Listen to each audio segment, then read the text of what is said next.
ওং নমো ভগবতে বাসুদেবায়। অজ্ঞানতিমিরান্ধস্য জ্ঞানাঞ্জনশলাকয়া চক্ষু উন্মিলিतं येन তস্मै শ্রী গুরবে নমঃ।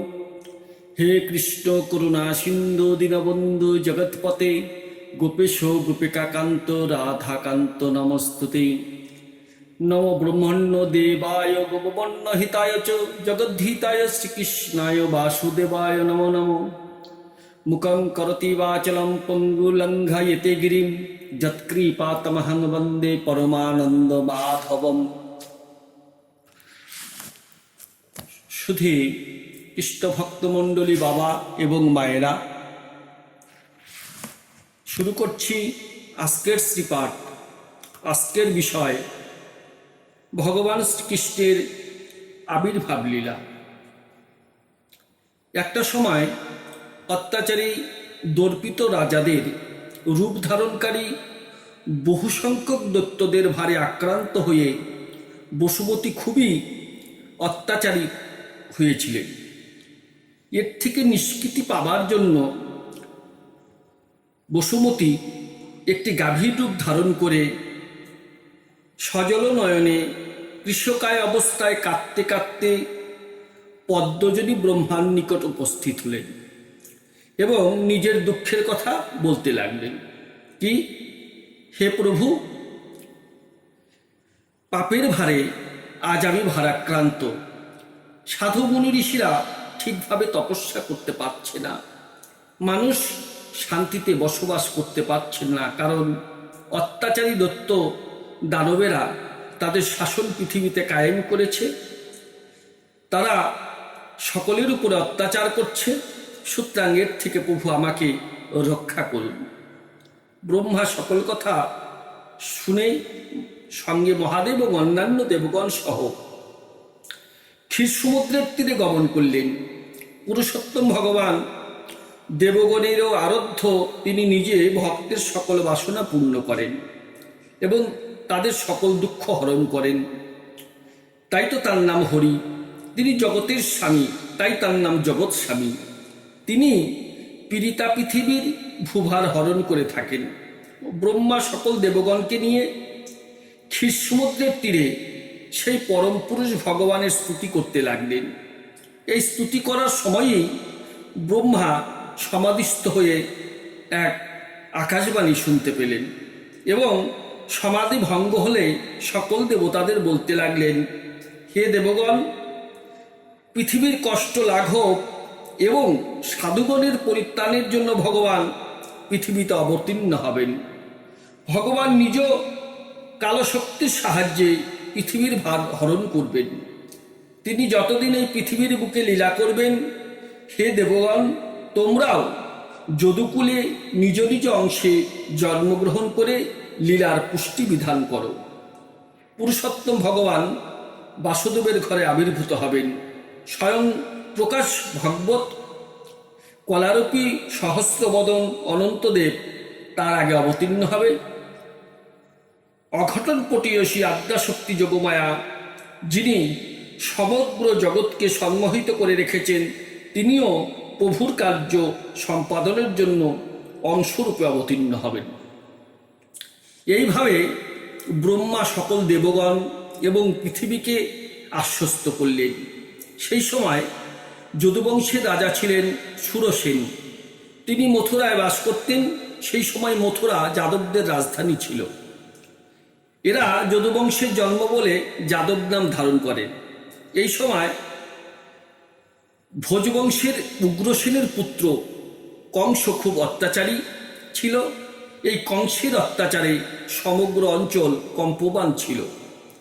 এই অত্যাচারী কংসের খুড়তুতো বোন দেবকীকে কংস খুবই স্নেহ করতেন। তা একদিন সুরসেনের পুত্র বসুদেব দেবকীকে বিবাহ করে রথ করে নিজ রাজধানীতে ফিরে যাচ্ছিলেন, আর কংস আজ নিজে হাতে রথের দড়ি ধরে ভগ্নী দেবকীকে বিদায় দিতে রথে প্রবিষ্ট হলেন। তা রথ চালনা করছেন দড়ি ধরে, কেননা ভগ্নী দেবকীর প্রীতি বিধানের জন্য। দেবকন্যা দেবকীর দেবকন্যা দেবকীর রথ চলতে লাগলো। কংস নানা আনন্দের ছলে রথ চালাচ্ছিলেন। এমন সময় হঠাৎ পথমধ্যে মুহুর্মুহু বিদ্যুৎ চমকাতে লাগলো। চতুর্দিক ঘন অন্ধকারে ছেয়ে গেল। এই হঠাৎ আকাশে দৈববাণী হলো, হে কংস, তুমি যে ভগ্নী দেবকীকে নিয়ে এত আনন্দ করছো, এর অষ্টম গর্ভজাত সন্তানই তোমার মৃত্যুর কারণ হবে। এই কথা শোনা মাত্র কংস ক্রোধান্বিত হয়ে তলোয়ার বের করে দেবকীর চুল ধরে তাকে মারতে উদ্যত হলো। কংসের পাষাণ হৃদয় তো, পাপ করতে করতে সে নির্লজ্জ হয়ে উঠেছিল, তাই দেবকীর চুল ধরে তাকে মারতে উদ্যত হলো। কংসের এই ঘৃণ্য কাজ দেখে মহাত্মা বসুদেব তাকে শান্ত করার জন্য বলতে লাগলেন, হে কংস, দৈবকী আপনার ছোট বোন, এখনো বালিকা এবং অনুকম্পা যোগ্যা। প্রকৃতপক্ষে ও আপনার কন্যাস্থানীয়া। নতুন বিয়ের পর সকল মাঙ্গলিক চিহ্ন এখনো ওর দেহে বর্তমান। এমতো অবস্থায় আপনার মতো একজন দীনবৎসল পুরুষের পক্ষে হত্যা করা কোনো মতেই উচিত নয়। এইভাবে বসুদেব কংসকে বোঝাতে লাগলেন। বসুদেব কংসকে বললেন, হে কংস, আকাশবাণী অনুসারে দেবকীর থেকে আপনার কোনো ভয় নেই, ভয় তার পুত্র থেকে। সুতরাং এমনি এমনি অবলা নারী হত্যা করে কি লাভ? আমি কথা দিচ্ছি, দৈবকীর সন্তান ভূমিষ্ঠ হলেই আমি আপনার হাতে তাকে তুলে দেব। কংস জানত বসুদেব কখনো মিথ্যা কথা বলে না, আর তাছাড়া তার কথায় সারবত্তা ছিল। সুতরাং দৈবকীকে মুক্তি দিয়ে বসুদেবকে নিজ রাজ্যে ফিরে যেতে আদেশ করলেন কংস। এদিকে ব্রহ্মানন্দন দেবশ্রী নারদে সে কংসকে বললেন যে, হে কংস, তুমি খুব ভুল করলে, কারণ নন্দ বসুদেব এবং তাদের সকল আত্মীয় স্বজন সকলেই দেবতা। যে যাদবগণ কংসের অনুগত হয়ে আছেন তারাও দেবতা। পৃথিবীর ভারস্বরূপ দৈত্যদের বধের জন্য দেবতারা উদ্যোগী হয়েছেন। এই কথা বলে নারদ সেখান থেকে চলে গেলেন। কংস ভাবলেন, যদুবংশীয় সকলেই দেবতা ভগবান, বিষ্ণুই তাকে বধ করার জন্য জন্ম নেবেন। এই কারণে দেবকী ও বসুদেবকে সঙ্গে সঙ্গে বন্ধন করে কারাগারে নিক্ষেপ করলেন। কারাগারে অনেক কষ্টে বসুদেব এবং দেবকী ছিল, তারা শৃঙ্খলিত অবস্থায় ছিল। এভাবে প্রতি বৎসরই একটি করে সন্তান হতো। আর পিতা বসুদেব বুকে পাষাণ বেঁধে হাজার কষ্ট সত্ত্বেও কংসের হাতে তুলে দিতেন তার সদ্যজাত সন্তানকে।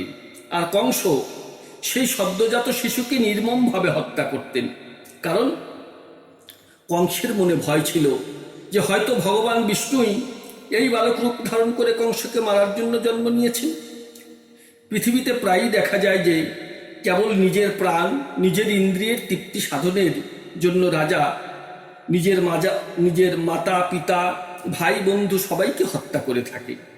কংস জানত যে পূর্বে সে কালনেমী নামে অসুর ছিল এবং বিষ্ণুই তাকে হত্যা করেছিল। সেই বিষ্ণুই আবার তাকে হত্যা করতে যদুবংশে জন্ম নেবেন। সুতরাং সে যদুবংশের সাথে শত্রুতায় লিপ্ত হল।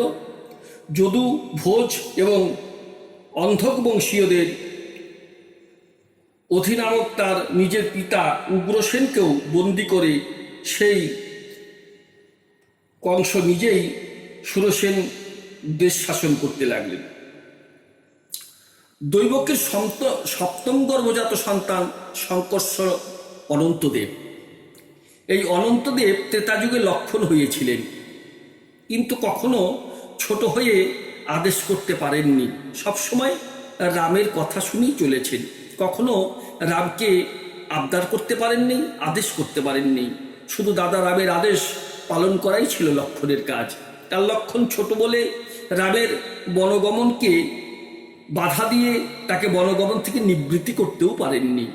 তাই কৃষ্ণ অবতারে বড় ভাই হয়ে জন্মেছেন, আরও বেশি করে সেবা করবেন বলে। এই চিন্তা করেই অনন্তদেব শ্রীকৃষ্ণের পূর্বেই দৈবকীর সপ্তম গর্ভে প্রবিষ্ট হলেন, আর অষ্টম গর্ভে স্বয়ং কৃষ্ণ অবতীর্ণ হলেন।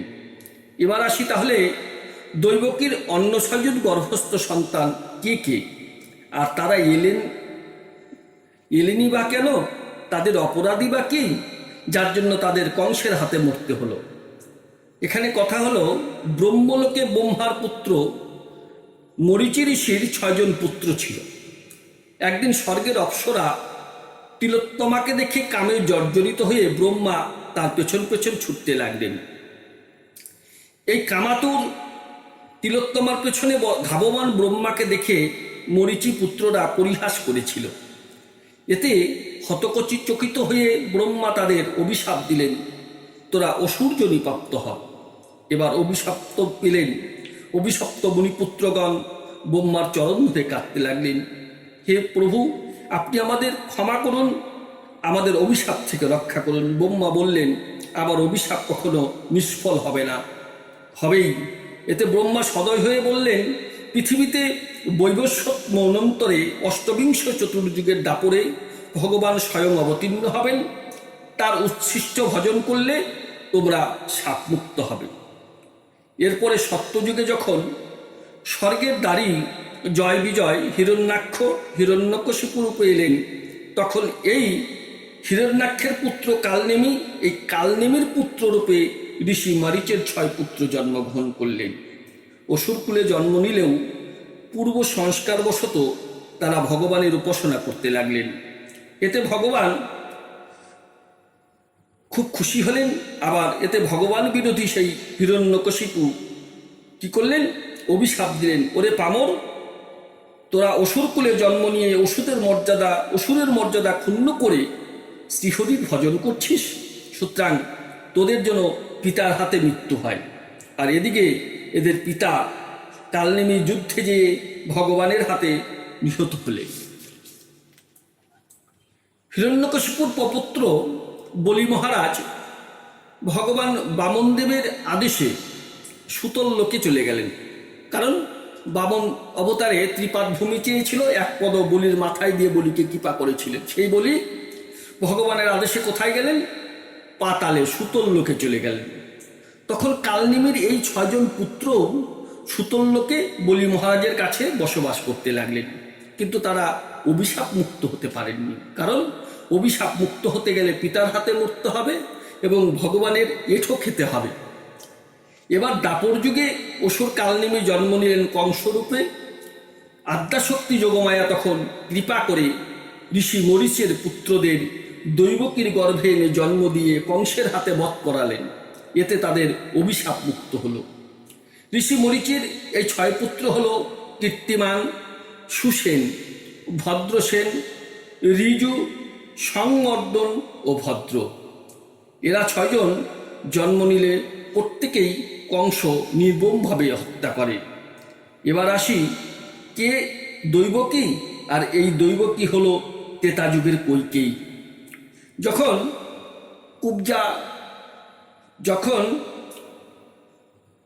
কৈকেয়ী মন্থরার কুমন্ত্রণায় রামচন্দ্রকে বনবাসের জন্য দশরথের কাছে বর চেয়েছিলেন, রামচন্দ্র, লক্ষ্মণ, সীতা বনে গিয়েছিলেন।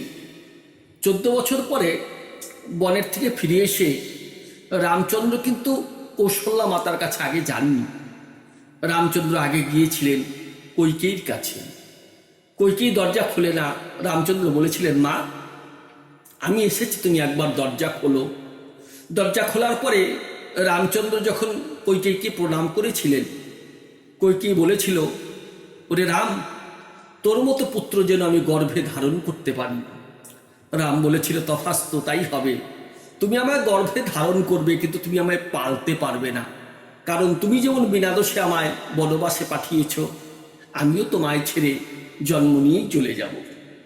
এই হলো আমাদের দৈবকী মাতা। এবার আসি কে যশোমতী আর কেই বা নন্দ মহারাজ। এই যশোমতী এবং নন্দ মহারাজ এরা আগের যুগে ধরা এবং দ্রোণ। খুব গরিব, এত গরিব যে দিনে এক মুঠো ভাত জোটে না। দ্রোণ সারাদিন ভিক্ষা করে, কোনোদিন ভিক্ষা জোটে না। এভাবে একদিন, দুদিন, 3 দিন ভিক্ষা জোটে না। আর ভগবান এবং নারদ পরীক্ষা করার জন্য সাধুর বেশে এসে ধরাকে বলছে, ধরা, আমি তোমার আতিথ্য গ্রহণ করে তোমার ঘরে সেবা করতে চাই। ধরা সঙ্গে সঙ্গে আতিথেয়তা করে সেই অতিথিদের ঘরে নিয়ে এসে তাদের পাদ্যর্ঘ্য দিয়ে বসিয়েছেন। বলছেন, একটু অপেক্ষা করুন, এখনই আপনাদের সেবার আয়োজন করি। এদিকে দ্বিপ্রহর হয়ে যায়, স্বামী তো ফিরে আসে না। ধরা তখন সামনে একটি মুদি দোকান ছিল, সেই মুদি দোকানে যে কিছু খাবার চায়, যে আমাকে কিছু চাল ডাল দিন, আমার স্বামী এলেই পয়সা দিয়ে দিব। মুদি দোকান বলে, আমি ধারে বিক্রি করি না, বিক্রি করতে পারি যদি তোমার শরীরের একটি অঙ্গ তুমি আমার কাছে বন্ধক রাখো। ধরা বললেন, বলুন আমি কি বন্ধক রাখবো আপনার কাছে? তখন মুদি বলেছিল, আপনার স্তন বন্ধক রাখতে হবে। ধরা চোখের জল ফেলে বলল, ঠিক আছে তাই হবে, তবে দক্ষিণ স্তন আমি দিতে পারবো না, এটা স্বামীর অধিকার। আমি বাম স্তন সন্তান জ্ঞানে আপনাকে দিয়ে যাব। দিন, একটি চাকু দিন। তখন একটি অস্ত্র দিয়ে ধরা বাম স্তন কেটে মুদিকে দিয়ে চাল ডাল নিয়ে এলেন। আর সে স্তন থেকে যাতে রক্তপাত না হয় তাই বেঁধে রাখলেন। এদিকে সেবার আয়োজন করে যখন সাধুরূপী ভগবান এবং নারদকে সেবা দিলেন, তখন 1 ফোঁটা রক্ত ধরার বক্ষ থেকে মাটিতে পড়ল। সঙ্গে সঙ্গে সাধুরূপী ভগবান বললেন, তুমি রজশালায় আছো, তোমার হাতে সেবা হবে না। ধরা বললেন, না প্রভু, আমি আমার স্তন কেটে বন্ধক দিয়ে আপনাদের সেবার আয়োজন করেছি, আপনারা সেবা করে আমাকে ধন্য করুন। তখন ভগবান খুশি হয়ে ধরাকে আশীর্বাদ করলেন, হে ধরা, আগামী জন্মে তুমি যশোদা মা হয়ে যাবে, আর তোমার স্বামী দ্রোণ যাবে নন্দ মহারাজ হয়ে। তোমার এই কাটা স্তনের আজকে যে ব্যথা, সেদিন এই স্তন পান করে তোমার এই দুঃখ আমি লাঘব করব। এই হলো আমার মা যশোদা এবং নন্দ মহারাজ। এদিকে দৈবকীর 6 পুত্রকে এক এক করে কংস হত্যা করলেন। তখন স্বয়ং ভগবান শ্রী বিষ্ণু তার অংশভূত শেষনাগ অর্থাৎ অনন্তদেব তাকে পাঠালেন। দৈবকীর 7ম গর্ভে অনন্তদেব প্রবিষ্ট হলেন। ভগবান শেষনাগ আনন্দ স্বরূপ, সুতরাং যে সেখানে যাবে সেখানেই আনন্দ। আজ তাই দেবকীর এই সময় খুব আনন্দ হয়েছিল, কিন্তু কংসের ভয়ে, সেই সন্তানকে তো কংস হত্যা করবে, এই ভয়ে খুব চিন্তায় ছিলেন এবং শোকাহত ছিলেন। যখন দেখলেন যদুবংশীয়গণ কংসের অত্যাচারে অতিষ্ঠ হয়ে উঠছেন, তখন প্রভু যোগমায়াকে এইরূপ আদেশ করলেন যে, হে দেবী, তুমি সকল গোপদের নিয়ে এবং গোধন নিয়ে ব্রজভূমিতে গমন করো। সেখানে নন্দের বাসভূমি, গোকুলের বসুদেবের পত্নী রোহিণী আছেন, আর আমার অংশ শেষনাগ এখন দেবকীর গর্ভে আছে। তাকে আকর্ষণ করে রোহিণীর উদরে স্থাপন করো। এরপর আমি পরিপূর্ণভাবে দৈবকীর পুত্ররূপে জন্মগ্রহণ করব, আর তুমিও যশোদার গর্ভে কন্যারূপে জন্ম নেবে। এরপর ভগবানের আদেশ মতো যোগমায়া দৈবকীর গর্ভেও আকর্ষণ করে রোহিণীর গর্ভে স্থাপন করলেন। সকল পুরনারীগণ দৈবকীর এই গর্ভ নষ্ট হয়ে গেল এই বলে দুঃখ প্রকাশ করতে লাগলো। আর এদিকে রোহিণীর কোল আলো করে বলরাম জন্মগ্রহণ করলেন। দেবগণ পুষ্পবৃষ্টি করতে লাগলো। এর 1 বছর পরে, আজ থেকে 5246 বছর পূর্বে ভাদ্র মাসে কৃষ্ণপক্ষে অষ্টমী তিথিতে রোহিণী নক্ষত্রে ভগবান শ্রীকৃষ্ণ এই ধরাধামে আবির্ভূত হয়েছিলেন। কৃষ্ণ এসেছেন এই ধরাধামে লীলা করার জন্য। তখন গর্ভে আছেন গর্ভবতী দেবকী। ব্রহ্মাদি দেবগান সেই দেবকীকে বলতে লাগলেন, হে মাতো, অশেষ কৃপাবশত সাক্ষাৎ পরম পুরুষ ভগবান আপনার গর্ভে আগমন করেছেন। আপনি কংসকে ভয় পাবেন না, কারণ তার মৃত্যু খুব কাছে। আপনার এই পুত্র যদুবংশকে রক্ষা করবে। এরপর দৈবকীর গর্ভস্থ সকল লক্ষণ প্রকাশ পেল। সর্বগুণযুক্ত পরম রমণীয় কাল আবির্ভূত হল। ভাদ্র মাসের কৃষ্ণপক্ষে শ্রী ভগবানের জন্ম নক্ষত্র রোহিণীর উদয়ে আকাশের অপর সব নক্ষত্র গ্রহ জ্যোতিষ্ক শান্ত ভাব ধারণ করল। চতুর্দিকে স্বচ্ছ প্রসন্ন হয়ে উঠল, নির্মল আকাশের তারকাদির জ্যোতিবৃদ্ধি প্রাপ্ত হলো, সকল দিকে মাঙ্গলিক চিহ্ন দেখা দিতে লাগলো। পৃথিবী আনন্দিত হয়ে উঠল যে আমার বুকে ভগবান লীলা করবে এই মনে করি। নদীর জল নির্মল হয়ে উঠল, রাত্রিকালে পুকুরে পদ্মফুল ফুটে উঠল, বনভূমিতে বৃক্ষরাজি নানা পুষ্পে শোভিত হয়ে উঠল। জন্ম মৃত্যু চক্র থেকে যিনি মুক্তিদান করেন সেই জনার্দনের আবির্ভাব সময় ছিল গভীর শীতকাল। চতুর্দিকে তখন ঘোর অন্ধকারে আবৃত। সেই সময়েই সর্বপ্রাণীর প্রাণী ভগবান বিষ্ণু দেবকীর গর্ভ হতে প্রকাশিত হলেন। বাসুদেব দেখলেন তার সম্মুখে এক অদ্ভুত বালক আবির্ভূত হয়েছে, যার নেত্র পদ্ম পলাশের মতো লাল এবং বিশাল চতুর্ভুজ, শঙ্খচক্র গদা পদ্মধারী, বক্ষস্থলে শ্রীবৎস চিহ্ন, কর্ণে কুণ্ডল। বালকের সারা শরীর থেকে অপূর্ব জ্যোতি বিচ্ছুরিত হচ্ছে। স্বয়ং ভগবানই তার পুত্ররূপে আবির্ভূত হয়েছেন দেখে বসুদেবের বিস্ময়ের সীমা রইল না। শ্রীকৃষ্ণের অঙ্গকান্তিতে সূতিকা গৃহটি আলোকিত হয়ে উঠল। বসুদেব বুদ্ধিকে সংহত করে অবনত মস্তকে ভগবানের স্তব করতে লাগলো। এদিকে দেবকী দেখলেন তার নবজাত পুত্রের মধ্যে ভগবানের সমস্ত লক্ষণ বিদ্যমান। প্রথমত কংসের কথা ভেবে তার মনে ভয়ের সঞ্চার হলেই পরক্ষণেই ভক্তিভাবের উদ্রেকে তা দূরীভূত হল। তিনিও ভগবানের স্তুতি করতে প্রবৃত্ত হলেন। তখন ভগবান বললেন, হে দেবী, স্বয়ম্ভূর মনন্তরে তোমাদের প্রথম জন্মে এই বাসুদেব সুতপা নামক প্রজাপতি রূপে এবং তুমি কৃষ্ণী নামে জন্মেছিলে, আর আমি তোমাদের পুত্ররূপে এসেছিলাম। এর পরবর্তী জন্মে বসুদেব কশ্যপ ঋষি এবং তুমি অদিতি নামে আবির্ভূত হয়েছিলে। সেবারও আমি তোমাদের পুত্ররূপে এসেছিলাম। আমার নাম ছিল উপেন্দ্র বা বামন। আমি বলিকে ছলনা করেছিলাম। আমার পূর্ব জন্মের কথা স্মরণ করিয়ে দেবার জন্যই আমি তোমাদের এই চতুর্ভুজ রূপ দেখালাম। ভগবান এই কথা বলে বিরত হলেন এবং নিজে যোগমায়া আশ্রয় করে একটি সাধারণ শিশুতে পরিণত হলেন। তার আগে বসুদেবকে বললেন যে পাশে একটি সাজি রয়েছে, তার মধ্যে আমাকে নিয়ে তুমি নন্দালয়ে রেখে এসো। বসুদেব বললেন, প্রভু, প্রহরীরা সবাই নিদ্রাচ্ছন্ন, তোমাদের শৃঙ্খলও খুলে গেছে দেখো। ঠিক সেই সময়েই ভগবানের যোগমায়ার, যিনি তার আত্মশক্তি হওয়ার কারণে তারই মতন জন্ম রহিত, তিনি নন্দপত্নী যশোদার গর্ভ থেকে কন্যারূপে আবির্ভূত হলেন। সেই যোগমায়ার প্রভাবেই কারাগারের দ্বাররক্ষী এবং সমস্ত পুরবাসীগণের ইন্দ্রিয় বৃত্তির চেতনা হরণ করে নিলেন। তারা সব অচৈতন্য হয়ে গেলেন, গভীর ঘুমে মগ্ন হলেন। অবশ্য কৃষ্ণ কৃপায় বসুদেব শ্রীকৃষ্ণকে একটি সাজিতে নিয়ে মাথায় করে দ্বারের নিকটে গেলেন এবং যে দেখলেন যে দ্বারের কপাটগুলো একা একাই খুলে যেতে লাগলো। সেই সময় মেঘ গর্জন করছিল, ঘন মেঘ বৃষ্টিরূপে নামছিল। তাই অনন্তদেব নিজের ফণা বিস্তার করে জল নিবারণ করতে করতে বসুদেবের পেছন পেছন চললেন। তখন বর্ষাকাল হওয়ায় গভীর বৃষ্টিপাতের ফলে যমুনায় অত্যাধিক জল বেড়ে গিয়েছিল। বসুদেব তখন সেই উন্মত্ত যমুনার সামনে গিয়ে চিন্তান্বিত হয়ে বলেন, কি করে এই দুর্বিপাকে এই নদী পার হব? তখন আদ্যাশক্তি যোগমায়া শিয়ালের রূপ ধারণ করে আগে আগে চললেন। আর বসুদেব ভাবলেন, একটি শিয়াল যখন পার হয়ে যাচ্ছে, আমি পারবো না কেন? তিনিও পেছনে পেছনে চলতে লাগলেন।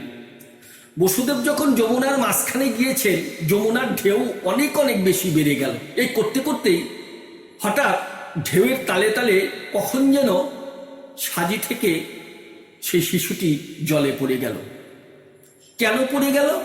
যে আজকে যমুনার মনে বড় আনন্দ, যে নারদ ঋষির বিনার হরিগুণ গানেই হরির চরণ বিগলিত জল এই গঙ্গা যমুনা। আজকে সেই যমুনা ভগবানকে পেয়েছে, তাই ভগবানকে পেয়ে যমুনার আনন্দে ধরে না, তাই ভগবানকে জড়িয়ে ধরেছেন। এরপরে যমুনাকে কৃপা করলেন যখন, আবার সেই শিশুটি কে খুঁজে পেলেন বসুদেব, আবার সারিতে করে নিয়ে চললেন নন্দালয়ের দিকে। বসুদেব গোকুলে গিয়ে দেখলেন যে সবাই গভীর ঘুমে মগ্ন।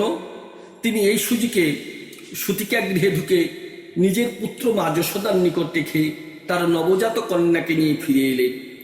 কারাগারে এসে তিনি কন্যাটিকে দেবকীর পাশে শুইয়ে দিলেন। আবার ভগবানের ইচ্ছায় তারা শৃঙ্খলিত হয়ে এইসব কথা ভুলে গেলেন। বসুদেব ফিরে এলেন। নগরীর সব দরজা আবার একে একেই বন্ধ হয়ে গেল।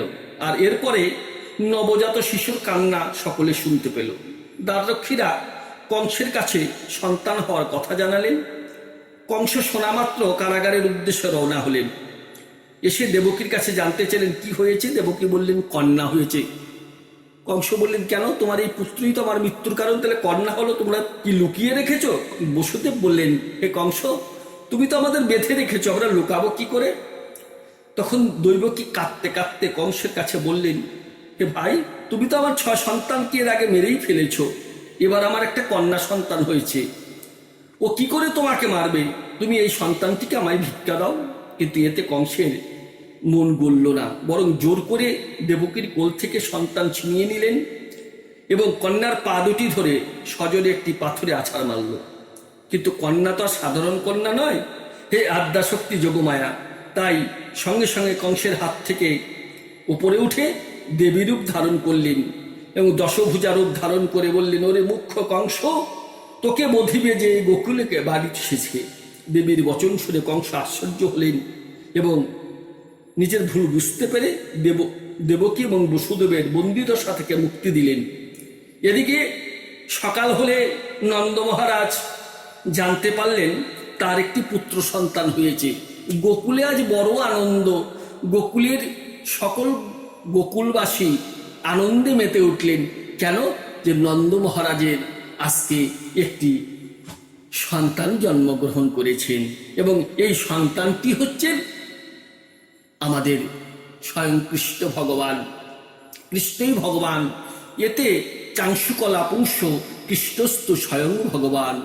একলি ঈশ্বর কৃষ্ণ আর সব ভৃত্য, যারে জৈসে না চায় সে তৈসে করে নিত্য। নন্দ মহারাজ স্বভাবতই উদার এবং মহাপ্রাণ ছিলেন। বিশেষত এখন পুত্র জন্মানোয় তার হৃদয় আনন্দের অতিশয্যে পরিপূর্ণ হয়ে গিয়েছিল।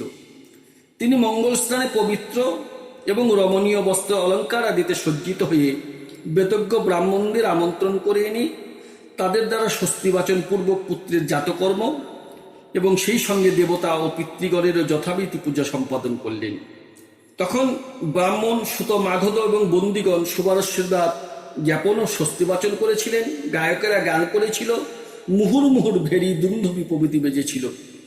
ব্রজভূমির সমস্ত গৃহের দ্বারদেশ, প্রাঙ্গণ, অভ্যন্তর ভাগ খুব সুন্দরভাবে পরিষ্কৃত এবং গন্ধবাড়ি দ্বারা সিক্ত করা হয়েছিল। বিভিন্ন স্থানে চিত্র বিচিত্র ধ্বজা পতাকা, পুষ্পমালা, বস্ত্রখণ্ড, পল্লব সমূহে শোভিত। গাভী বৃষ বৎসগুলির শরীরে তেল হলুদের প্রলেপ দিয়ে সুন্দর করে সাজানো হয়েছিল। ময়ূরপুচ্ছ পুষ্পমালায় বিচিত্র বর্ণের বস্ত্র, সোনার হারে তাদের সজ্জিত করা হয়েছিল।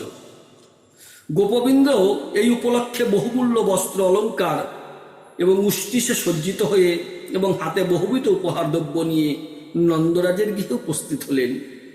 মা যশোদার পুত্র জন্মানোর সংবাদ শুনে গোপীরা অত্যন্ত আনন্দিত হয়েছিলেন। তারাও সুন্দর বস্ত্র অলঙ্কার, অঙ্গরাগ প্রভৃতি বিভিন্ন প্রকার প্রসাধন দ্রব্যের সাহায্যে নিজেদের পরিপাটি রূপে সজ্জিত করে তুললেন। তাদের পদ্মের মতো সুন্দর মুখে কুমকুমের প্রসাধন পরাগ কেশরের শোভা ধারণ করেছিল। সেই গোপরমণিদের কর্ণে ছিল উজ্জ্বল মণিময় কর্ণভূষণ, কণ্ঠে স্বর্ণপদক, হাতে সোনার বালা, পরিধানে বিবিধ বর্ণের বসন। তারা খুব তাড়াতাড়ি চলার জন্য পথের মধ্যে তাদের খোপা থেকে ফুল খসে পড়ছিল এবং তাদের কানের কুণ্ডল এবং হার বক্ষদেশে আন্দোলিত হচ্ছিল। এইভাবে নন্দালয়ে গমন সময়ে তাদের ব্যস্ততা এবং ঐশ্বক্যজনিত অধীরতায় এক মনোহর শোভা দৃষ্টি করেছিল। সেখানে গিয়ে তারা নবজাত শিশুকে চিরজীবী হও, ভগবানীকে রক্ষা করো ইত্যাদি বলে আশীর্বাদ করলেন এবং উপস্থিত লোকজনকে হলুদ তেল মিশ্রিত জলের ছিটা দিতে দিতে উচ্চল স্বরে মঙ্গলগান করতে লাগলেন। যিনি সমগ্র জগৎ সংসারের একমাত্র প্রভু, যার ঐশ্বর্য মাধুর্য বাৎসল্যাদি কল্যাণ গুণ সমূহের কোনো অবধি নেই, সেই ভগবান শ্রীকৃষ্ণ নন্দ মহারাজের ব্রজভূমিতে মনুষ্য দেহে আবির্ভূত হলে তার জন্ম উপলক্ষে সেখানে বিচিত্র মহোৎসব আরম্ভ হলো, যাকে নন্দোৎসব বলা হয়। দিকে দিকে বেজে উঠল বহু বিচিত্র বাদ্যযন্ত্র, তার মঙ্গল শব্দে পরিপূর্ণ হয়ে উঠল আকাশ। আনন্দমত্ত গোপেরা পরস্পরকে দই, দুধ, ঘি এবং জলের দ্বারা সিক্ত করতে লাগলেন। নলি দ্বারা একে অপরকে মেখে দিতে লাগলেন। তারা আনন্দে মেতে উঠলেন এবং পরস্পরকে ফেলে দিতে লাগলেন। উদারচেতা নন্দ মহারাজ সেই উৎসব মতো গোপকুলকে প্রচুর বস্ত্র, আবরণ এবং গোধন দিয়ে পিত করলেন। এবারে ভগবান বিষ্ণু প্রীতি সম্পাদন এবং নিজের নবজাত পুত্রের মঙ্গল ও অভ্যুত্থায় ভিন্ন তার মনে অন্য কোনো চিন্তা কামনাই ছিল না। তাই অকাতরে সর্ববস্তু প্রদান করতে তিনি কুণ্ঠিত হননি। মহাভাগ্যবতী দেবী রোহিণীও নন্দরাজ কর্তৃক বিশেষভাবে সম্মানিত ও অভিনন্দিত হয়ে দিব্য বস্ত্র, মালা ও কণ্ঠাভরণ আদি অলঙ্কার ধারণ করে গৃহকর্ত্রীর মতো সমাগত স্ত্রীজনের অভ্যর্থনাদি কর্মে ব্যাপৃত হয়ে সেই উৎসব গৃহের সর্বত্র বিচরণ করছিলেন। সেদিন থেকে শ্রীনন্দের ব্রজভূমি সর্বপ্রকার ঋদ্ধি সিদ্ধি পরিপূর্ণ হয়ে উঠল। ভগবান শ্রীকৃষ্ণের নিবাসস্থল তথা নিজের স্বাভাবিক গুণসমূহ এই উভয়বিধ কারণেই তা স্বয়ং লক্ষ্মী দেবীর বিহারস্থানে পরিণত হল। আজকের শ্রীপাঠ এখানেই বিশ্রাম দিচ্ছি। সবাইকে অশেষ ধন্যবাদ জানাচ্ছি। জয় নিতাই, জয় গৌর, জয় রাধেশ্যাম।